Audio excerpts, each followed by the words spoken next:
bien comme ça qu'on prononce votre nom? Oui, c'est ça. D'accord. Merci de nous recevoir chez vous. Je vais vous poser trois questions que je pose d'habitude aux auteurs. Dans le synopsis de votre ouvrage Tyrannie et châtiment, il est dit une histoire banale, humaine, de douleur et de soumission. Est-ce que la douleur et la soumission sont devenues des souffrances banales pour vous? Alors, je considère que la douleur, c'est quelque chose de banal parce que ça a toujours existé et c'est de tout temps, de toute époque, la condition humaine. Oui, Au cours d'une vie, il y a forcément des douleurs à un moment ou à un autre. Et la soumission, je pense que c'est, sans non plus verser dans des sujets politiques, oui, la soumission, ça a été aussi quelque chose, une réalité qui a été plus ou moins intense selon les époques de l'histoire. oui, Et la soumission aujourd'hui, elle est de plus en plus présente dans nos vies.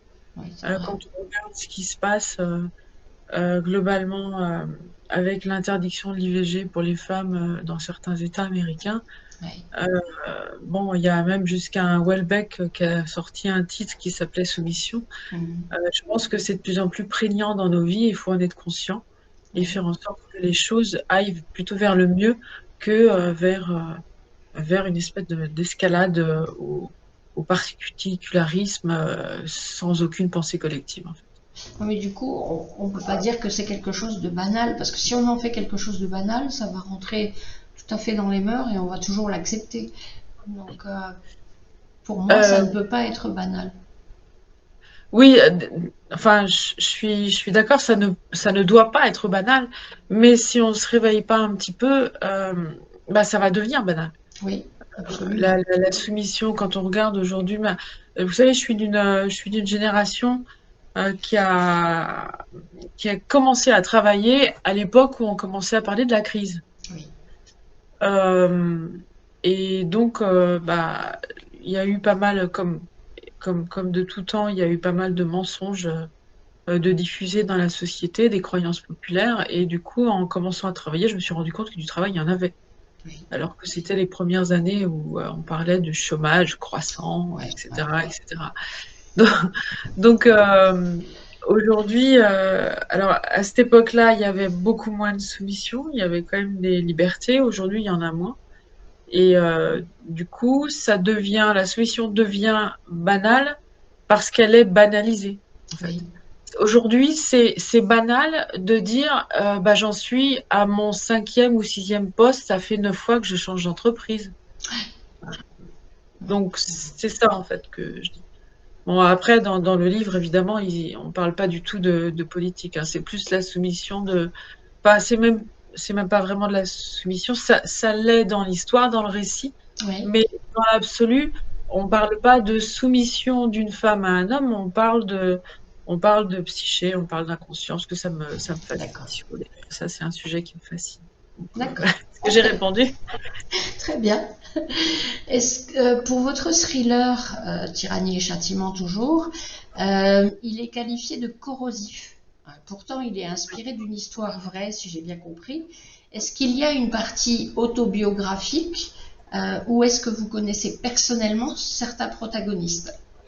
Je connais personnellement certains protagonistes, ça n'est absolument pas autobiographique. Et, D'accord. et est-ce que vous voulez que je rentre un peu dans le détail de ce qui m'a Si amené vous à... pouvez, oui.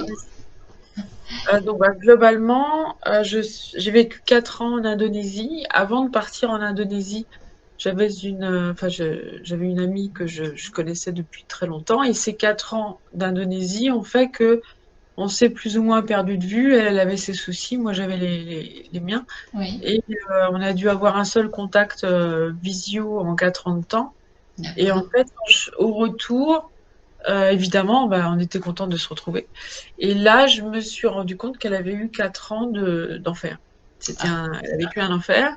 Et donc, comme c'est quelqu'un qui a beaucoup d'humour et qui est très attachante, oui, à mon retour, j'avais aussi eu en fait, si vous voulez, c'est difficile de savoir dans la vie ce pourquoi on est fait.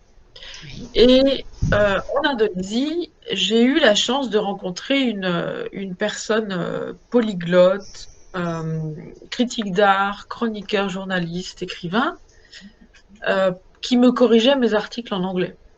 D'accord. Et lui, j'ai une perception assez rapide et fine de la motivation des gens et de leurs émotions. Et j'avais depuis longtemps identifié que cette personne-là, c'était le genre de personne qui ne fait jamais de compliments.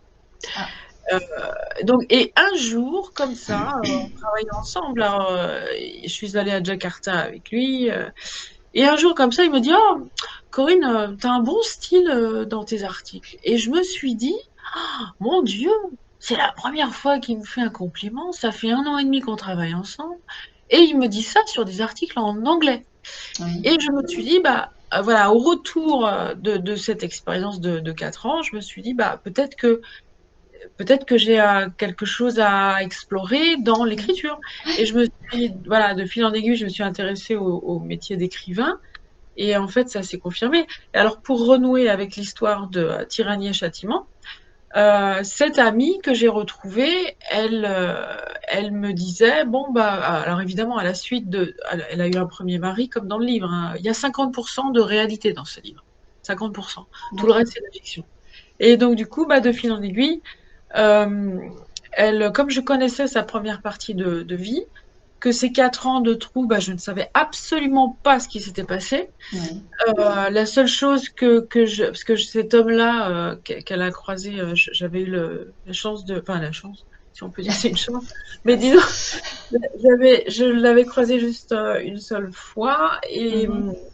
et je me suis dit, euh, avec cette réalité que après cette expérience très très très douloureuse, elle s'était inscrite sur les sites de rencontres.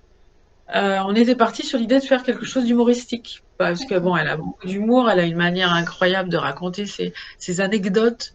Mhm. Euh, D'ailleurs, je fais le parallèle avec ce qu'a fait Serena Davis. Oui. Serena Davis, elle a écrit Les Confessions du vagin. Et donc, ce qu'elle avait à me raconter là, cette amie-là, ce qu'elle avait à me raconter, c'est justement ces anecdotes un peu rigolotes. Euh, et j'étais partie sur cette idée-là. Et puis, quand je suis passée, parce qu'entre-temps, je suis devenue biographe par l'Académie, du fait que j'ai été un peu confirmée. Alors, Oui. je vous passe aussi l'anecdote de mon beau-père qui me dit ah, bah oui, bah ça, c'est une bonne idée de devenir écrivain. On a toujours su dans la famille que tu t'écrivais très, très bien.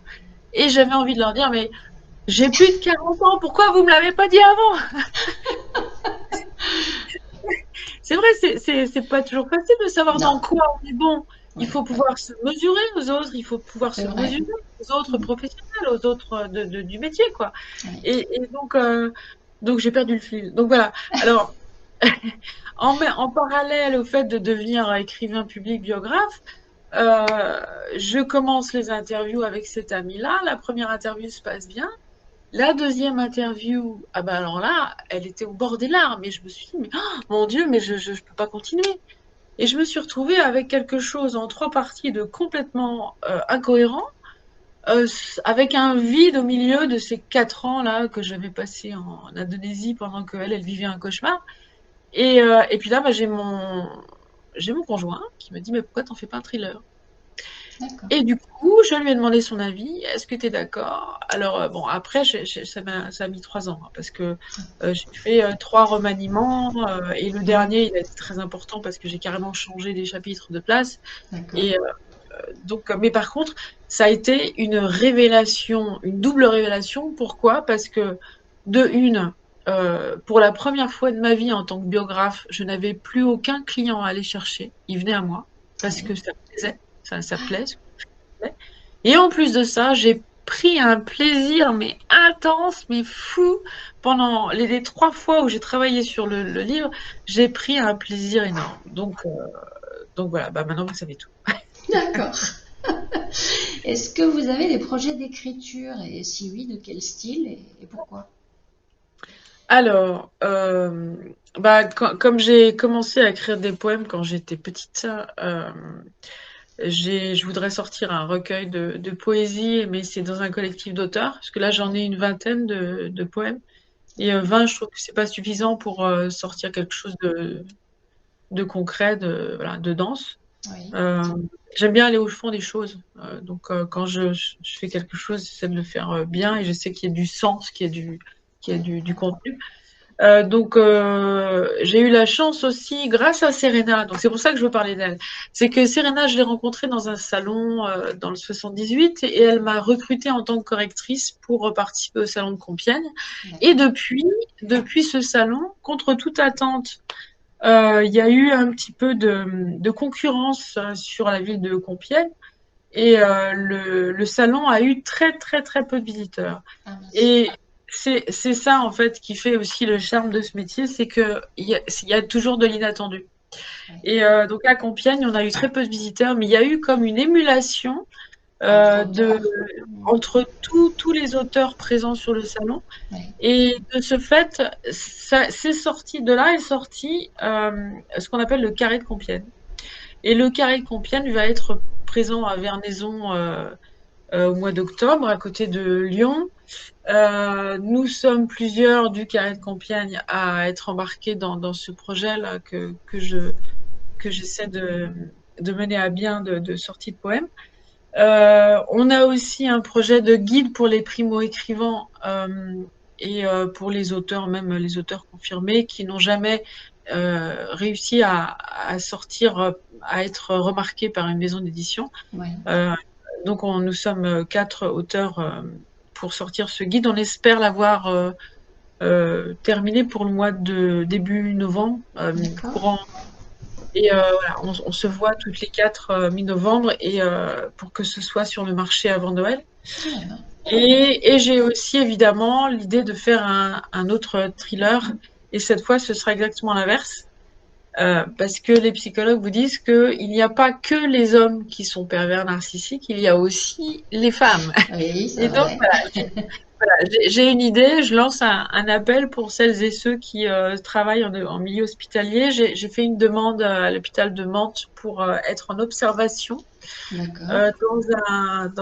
auprès d'une équipe de soins, être en observation et les suivre une journée par semaine ou 2 journées par mois pour, en tant qu'écrivain biographe, les observer et ensuite baser un récit sur un environnement. En fait, parce que Bien. j'ai pas envie d'écrire n'importe quoi. Et vous savez, pour Tyrannie et Châtiment, j'ai fait beaucoup de recherches sur les armes. Oui. J'ai fait de la recherche évidemment sur l'aspect pervers narcissique parce que j'ai jamais eu à subir un pervers narcissique dans ma Oui. vie, quoi. Oui. Donc Heureusement voilà. pour vous. Oui, heureusement pour moi. Ok. On vous verra au salon Le Livre au Vert à Courcelles-Chaussy en Ah novembre. oui, oui, je vous remercie d'ailleurs de m'y avoir invité. Moi, je vous en prie, c'est avec plaisir. On sera heureux de vous recevoir. Et écoutez, je vous remercie pour votre temps et puis je vous Oui, dis à c'est très moi qui vous bientôt. remercie. Merci Suzy, à bientôt. À bientôt.